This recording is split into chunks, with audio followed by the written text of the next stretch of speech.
Hello everyone, welcome to my channel Clarity First. This is capsule number 4.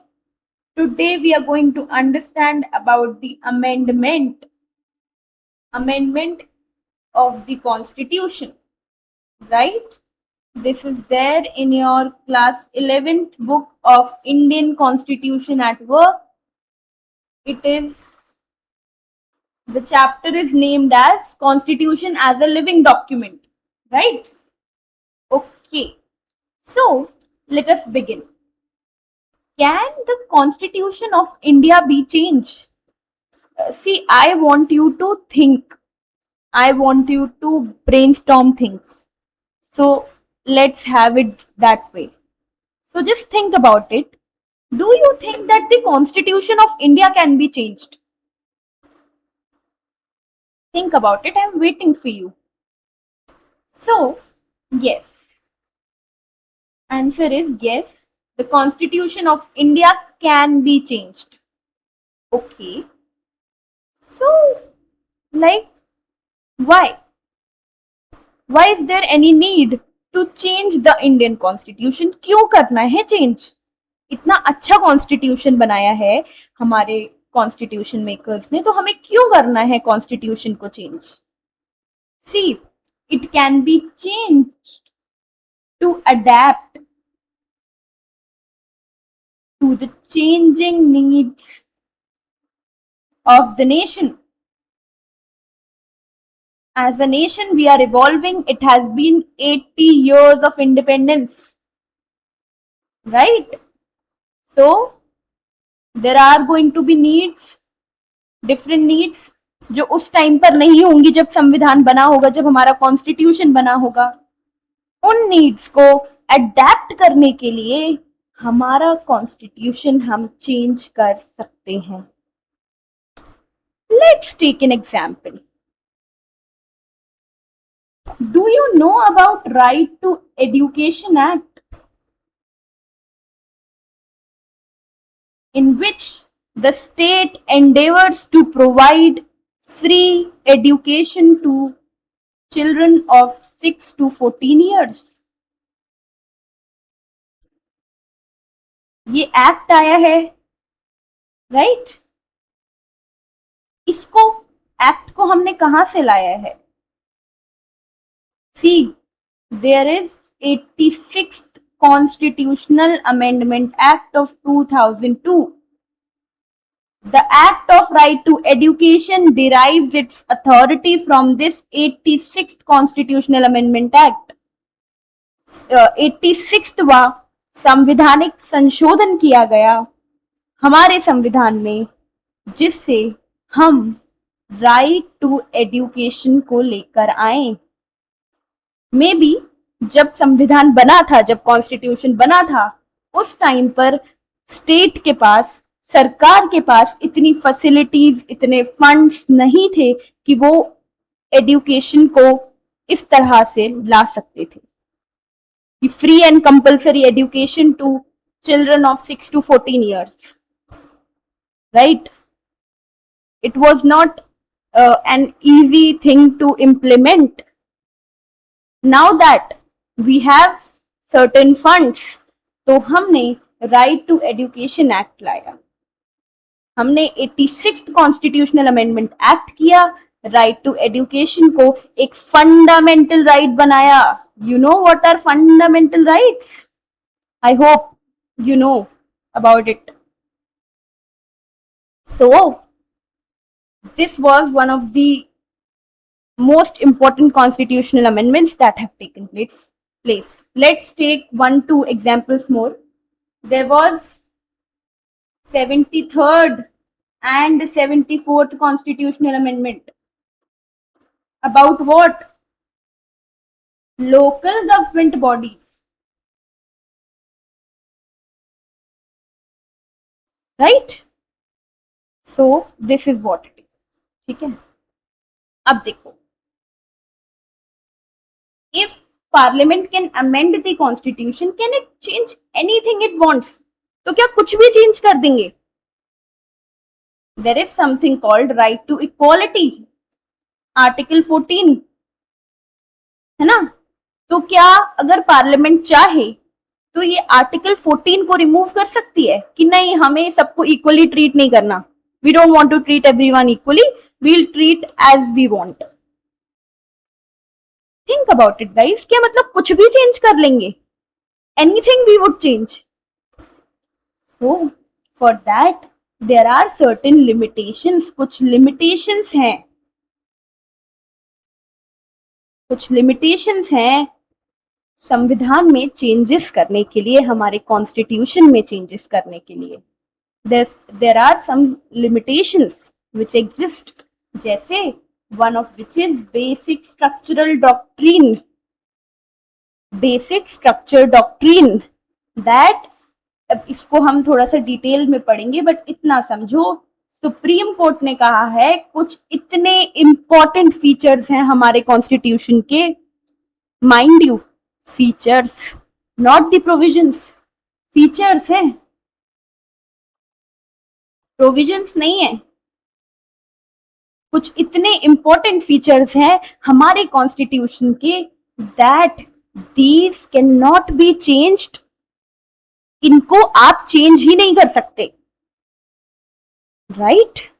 We will read about it, पर इतना समझो basic structure doctrine supreme court ने दिया है, जो जहां वो ये कहते हैं कि that there are some very basic features to the constitution, very important features, very foundational features that they cannot be changed. We'll read about it later, ठीक है? तो कुछ भी तो चेंज नहीं कर सकते हो आप, you can't really change anything and everything you want, ठीक है? बट चेंजेस कर सकते हो, बट कुछ भी चेंजेस नहीं कर सकते। So let's conclude that changes can be done, but not anything, या फिर कह लो विद लिमिटेशंस, है ना। तो इसको क्या कहेंगे? That Indian constitution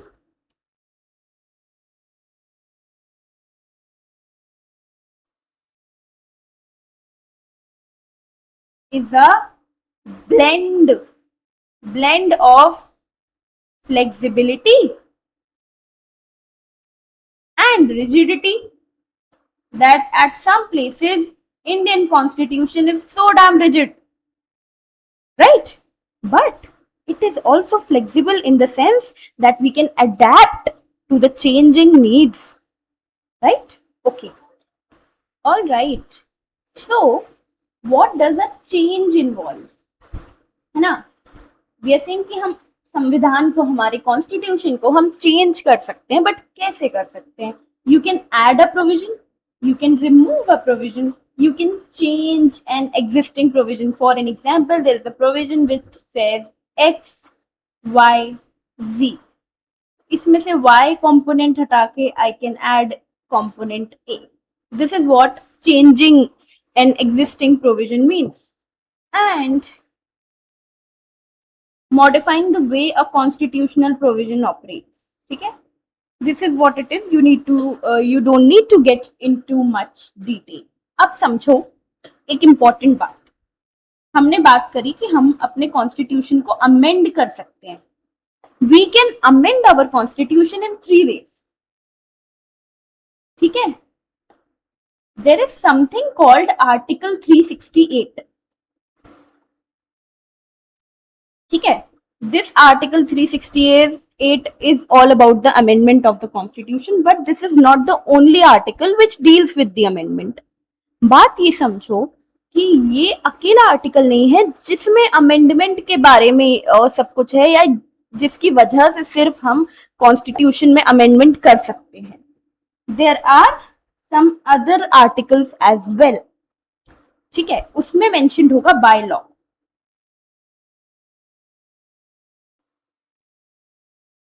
That you can change something by law, this.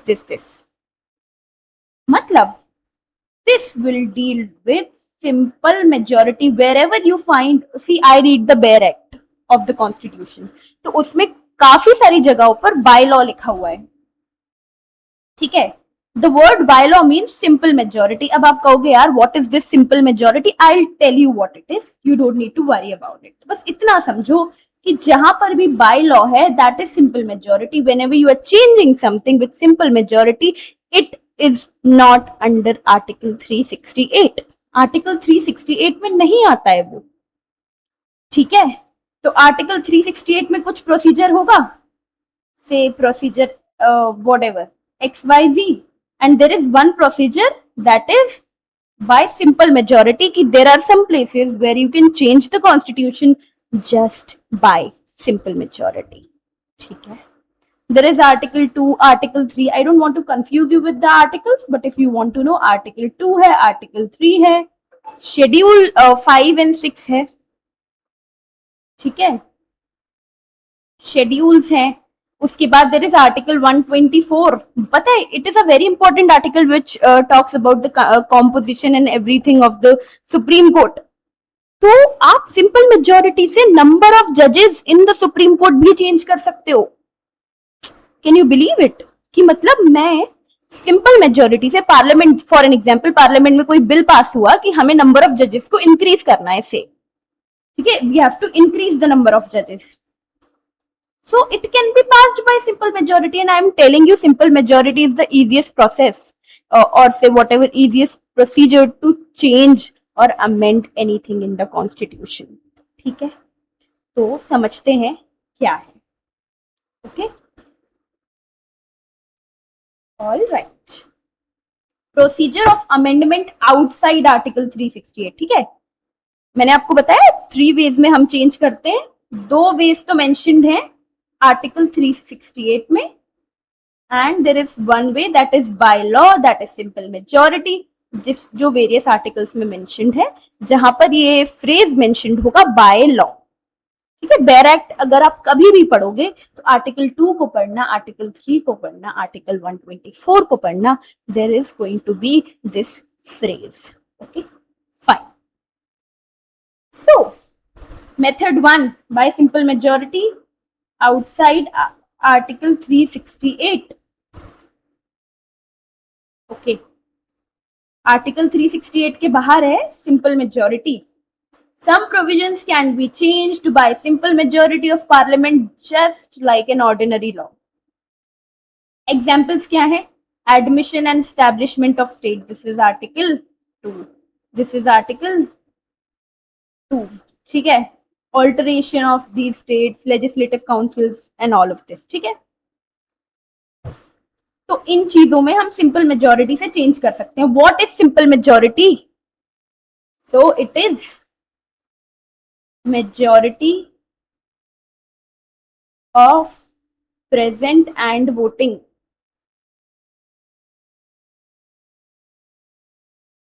ठीक है, majority of present and voting मतलब if there are 300 members present in से लोकसभा, हम लोकसभा में कोई बिल को पास कर रहे हैं. See you need to be very clear with the basics कि कोई बिल है वो लोकसभा में आता है, राज्यसभा में आता है, एंड देन फाइनली उसको प्रेसिडेंट साइन करके असेंट देके उसको एक एक्ट बनाते हैं. पता होगा आपको कि देर इज बिल. बिल क्या है? बिल एक प्रपोजल है कि हम सो एंड सो चीज करना चाहते हैं. It's not only about amendment, है ना. सिंपल मेजोरिटी हम बाकी चीजों में भी यूज करते हैं. अगर हमें कोई एक्ट बनाना है तो भी हम यूज कर लेते हैं सिंपल मेजोरिटी. तो पहले लोकसभा में हमने फॉर एन एग्जाम्पल, कहीं पे भी you can introduce a bill. So if you're introducing a bill in Lok Sabha, it has to be passed by Lok Sabha, say by law.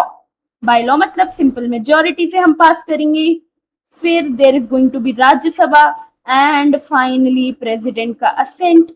After all of this process, there is going to be this. इसको हम act कह देंगे. ये act बनेगा. अभी भी finally ये implement हो, finally then it will get implemented. ठीक है, तो you need to be aware about this. अगर आप ये पार्ट पढ़ रहे हो अमेंडमेंट तो आपको पता होना चाहिए. ठीक है, तो majority of present in voting यही है simple majority. For an example there are 300 members present in Lok Sabha. तो अगर हमें बिल को पास करना है, थोड़ा नीचे लिख लेते हैं, We have ample space here. Okay. So there are 300 members in Lok Sabha. If 151 members vote in favor, then only it will be passed. ठीक है. तो अगर 300 मेंबर्स लोकसभा में उस दिन प्रेजेंट हैं तो 151 का वोट चाहिए हमको in favour of the bill. ठीक है. अब there is this term present in voting. See this is a very, what should I say, this is something that most of you might not know. आप बोल दोगे कि simple majority present in voting, but आपको पता नहीं होगा इसका मतलब. तो थोड़ा सा समझो. प्रेजेंट तो हमने समझ लिया. Present means how many members are present. Voting means जो लोग एक्चुअली वोट कर रहे हैं. 300 मेंबर्स प्रेजेंट हैं पर वोट सिर्फ 298 ही कर रहे हैं. सिंपल मेजॉरिटी इनमें से देखी जाएगी. वोट 298 ही कर रहे हैं. What does it mean? It means that there might be some members who abstain. Abstain means they say I have nothing to say about this very bill. कोई मेंबर अगर ये कहते कि मुझे नहीं इस बिल के बारे में बात करनी या फिर मुझे इस बिल पर वोट नहीं करना है, तो आप उनको डिडक्ट कर दोगे अपनी काउंटिंग से. Then you will see the simple majority from only people who are actually present and voting. I hope you have understood this. Let's move on. तो एक प्रोसेस तो ये है कि हम just a second, हम simple majority से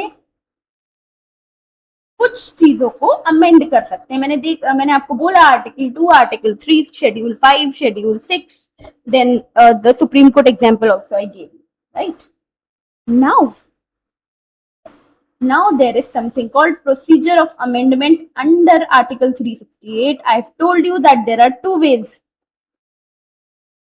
or two methods. ठीक है. अब आप बोलोगे कि कोई भी मेथड यूज कर सकते हैं क्या? नहीं. चीजें स्पेसिफाइड हैं. There are things that are specified कि किस particular provision को you can change by special majority, which particular provision you can change by simple majority and so on and so forth. अब देखो, most constitutional provisions are amended through special majority. Special majority वैसे 3 types की होती है, but हम इसमें 2 types की पढ़ने वाले हैं, so we don't need to get into the other thing. तो what is special majority? समझो. It is equal to majority of total membership of each house and 2/3 of the members of present and voting. इसको ऐसे भी लिखा है. Please note this is and, और नहीं लिखा है. And मतलब this is also mandatory and this is also mandatory. So for an example, there are 300 members present. 300 लोग आज प्रेजेंट हैं, बट जो टोटल मेंबरशिप है हाउस की स्ट्रेंथ है 500. ठीक है. तो अगर 2/3 वाला क्राइटेरिया देखो, 2/3 of members present in voting, अगर 200 लोगों ने वोट कर दिया फेवर में तो ये वाला क्राइटेरिया फुलफिल हो जाएगा. बट क्या ये वाला क्राइटेरिया फुलफिल हो पाएगा? The majority of the total membership. Total membership मतलब whatever is the strength of the members, जो भी स्ट्रेंथ है उसकी मेजोरिटी. मेजोरिटी मतलब 50% + 1. So if there are the total strength is 500, then it has to be 251. तो हमें minimum 251 votes चाहिए जो दोनों कंडीशंस को फुलफिल करेंगे. Then only you can move forward with the amendment.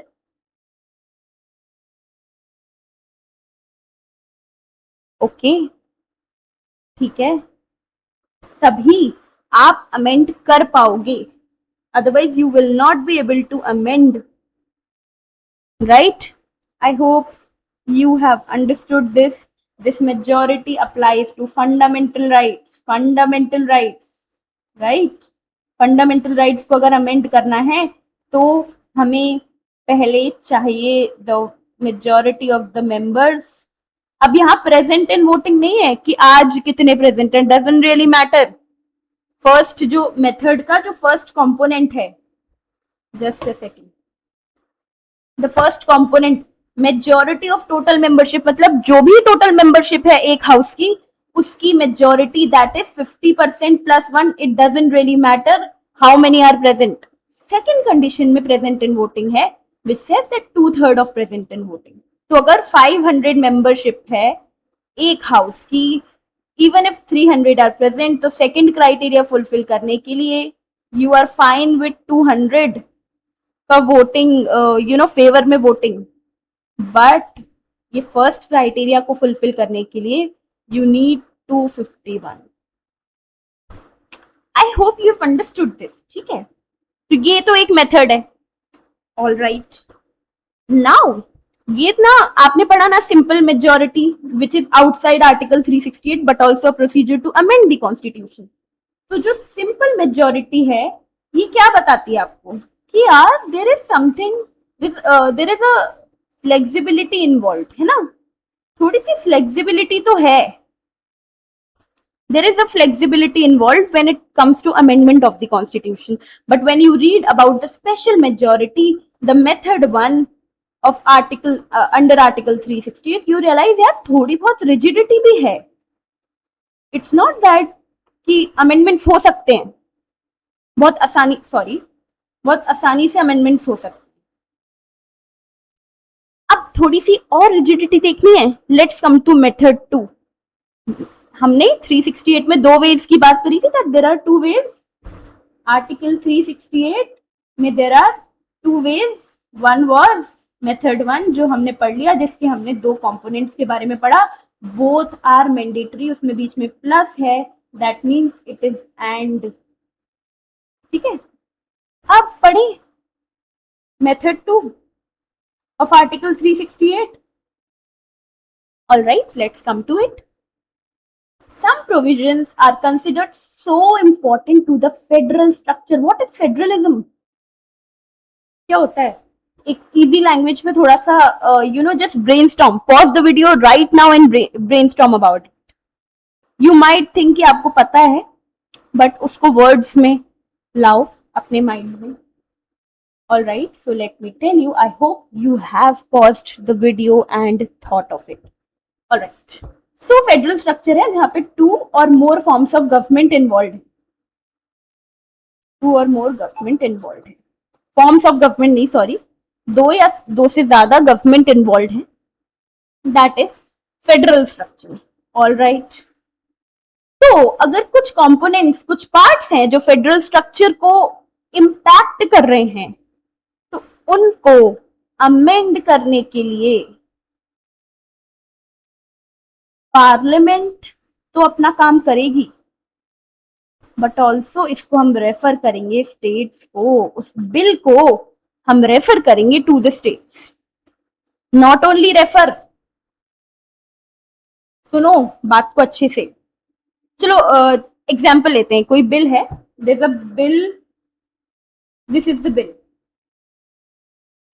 ये लिखा है इसमें, ये पहले से इंट्रोड्यूस किया लोकसभा में। सी जो अमेंडमेंट बिल्स होते हैं वो ईदर हाउस में इंट्रोड्यूस कर सकते हो आप, ओके, बट स्टेट लेजिस्लेचर्स में इंट्रोड्यूस नहीं कर सकते हो। सो फॉर एग्जाम्पल लोकसभा में हमने ये बिल को इंट्रोड्यूस किया, इस पे there is what ever majority वाला क्राइटेरिया भी सेटिस्फाई हो गया और 2/3 वाला क्राइटेरिया भी सेटिस्फाई हो गया। मेजोरिटी वाला मीनिंग 50% प्लस 1। नाउ राज्यसभा पे आया, ये सेम क्राइटेरिया इस पे भी थे and this also got satisfied. Now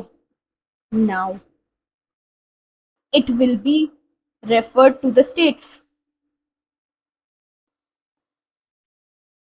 States को दिया जाएगा and there are 28 states in India, तो 14 states को सिंपल मेजॉरिटी से, व्हाट इज सिंपल मेजॉरिटी?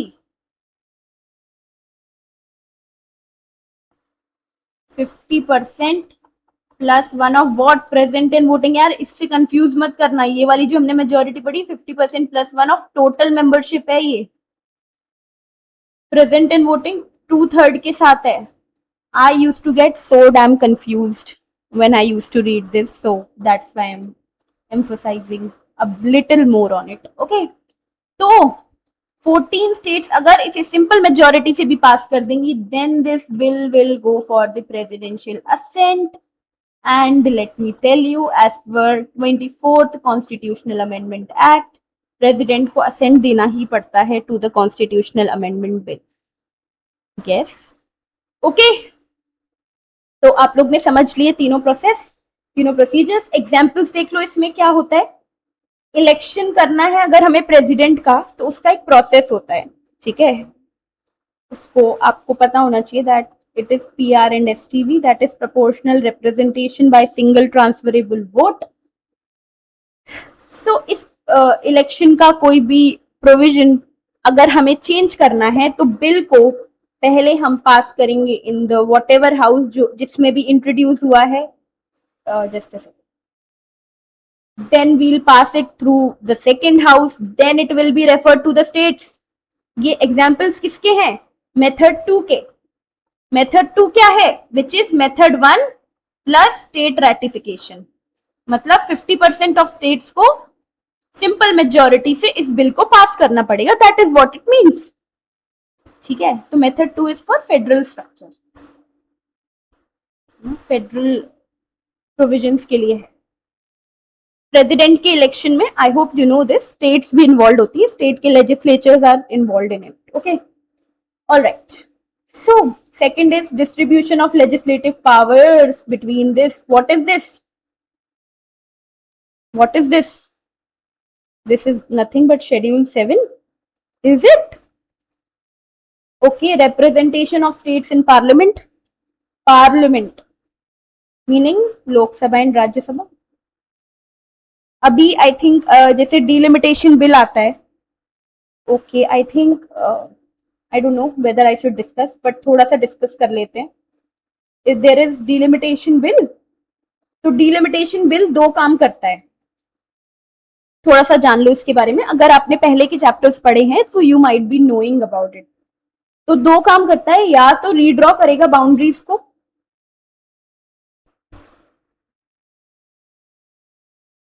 या फिर सीट्स को ऑल्टर करता है ना।